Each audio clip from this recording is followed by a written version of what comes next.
Aurangzeb has broken many temples. One of them was Kashi Vishwanath. But here's the strange part. Years later, some leader in India tried to defend him. They built a fake story to protect. This video is about that fake story and how it spread for many years. A tale was crafted many years ago. It came from a senior leader of the old Congress, Dr.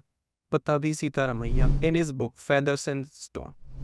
According to him, the story came from a rare record, something a Maulvi supposedly shared with him. The Maulvi in turn claimed he heard it from a friend.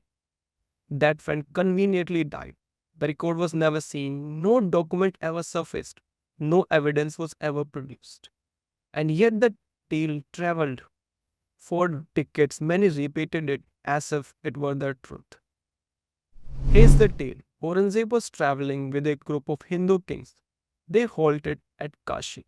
The queens want to visit old Vishwanath temple to offer prayer. But one queen did not came back.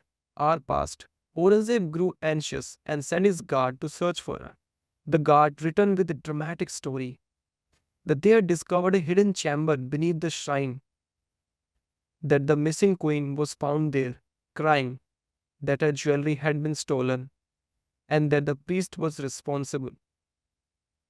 And so, according to this tale, Aurangzeb flew into rage and ordered the destruction of the shrine.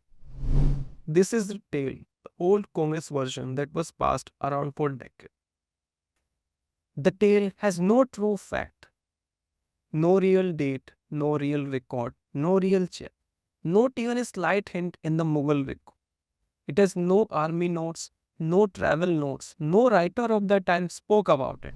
No biography of Aurangzeb has it.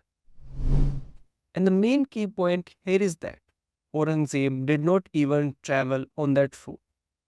He sent his men, but he stayed away. So the tale all at once. And even if some men had robbed the coin, he could have punished them alone. Why break the whole shrine? The logic breaks here. Dr. Sampath tears his story apart using simple logics. First, why would a royal queen enter a city without security? Make no sense.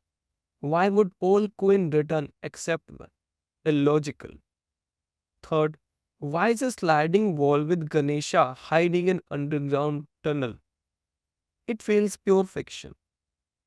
And even if the priest committed the crime, why demolish the whole temple? Demolishing an entire sacred structure is irrational even within stories' own logic. Because you want to portray Aurangzeb as good. So, if we demolish an entire temple just because a priest committed a crime, then they did not work out well. Another important thing is that there is no historical record of Aurangzeb ever visiting Kashi on the way to Bengal. Here, Dr. Sampath says, in none of the document or biographies of Aurangzeb, there is any mention of his journey to Bengal. He sent his army, but never undertook expedition in person. This alone destroyed the foundation of the myth and the story.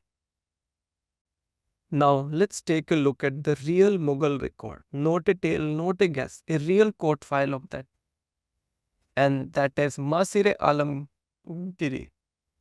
It lists act of Aurangzeb. It's a clear record and it does not hide anything.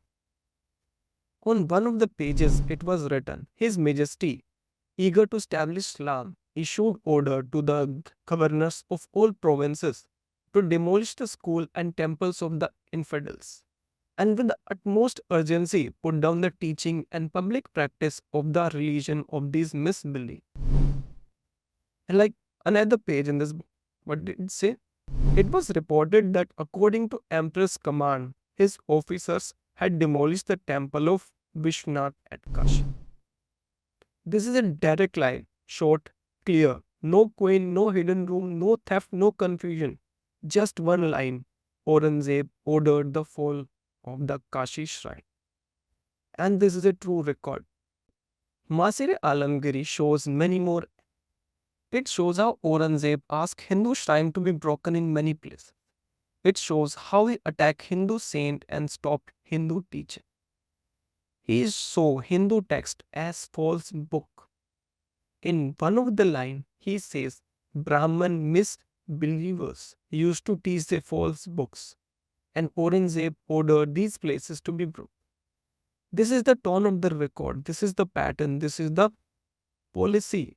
Not one word about a missing queen. Once the Congress leaders floated this story, Marxist historian amplified it. Dr. Sampath specifically mentioned a few names. First one is Bishambarnath Pandey, a follower of our great Mohandas Karamchand Gandhi, who cited Sitaramayya's story. Next, Gargi Chakraborty, who justified Aurangzeb Act, calling it political. Next one is K.N. Panikar from JNU, who argued that there was a nexus between temple priests and Sufi rebels, giving Aurangzeb the reason to demolish the temple. Dr. Sampath responded sharply. Not one source is attributed in making these atrocious and silly claims. This academic dishonesty helped whitewash Aurangzeb's crime for decades. If Aurangzeb punished wrongdoers regardless of their religion, why did not he do the same in this real case? A Sufi descendant named Sheikh Muhammadi rebelled. He took shelter in a mosque. Aurangzeb arrested him but did not demolish the mosque. Dr. Sampath highlighted this contradiction.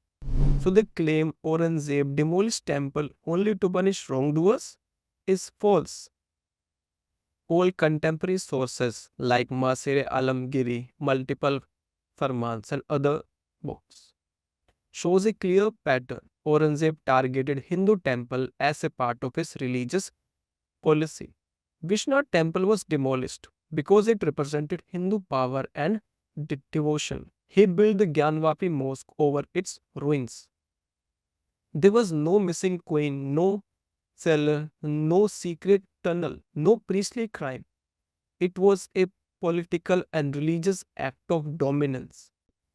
So next time when someone tells you Aurangzeb was misunderstood or secular, remember a Congress leader invented a fairy tale. A mullah's unnamed script was used as a proof. Marxist historians spread it and it entered college textbook as history. And remember, real history does not need a rare manuscript.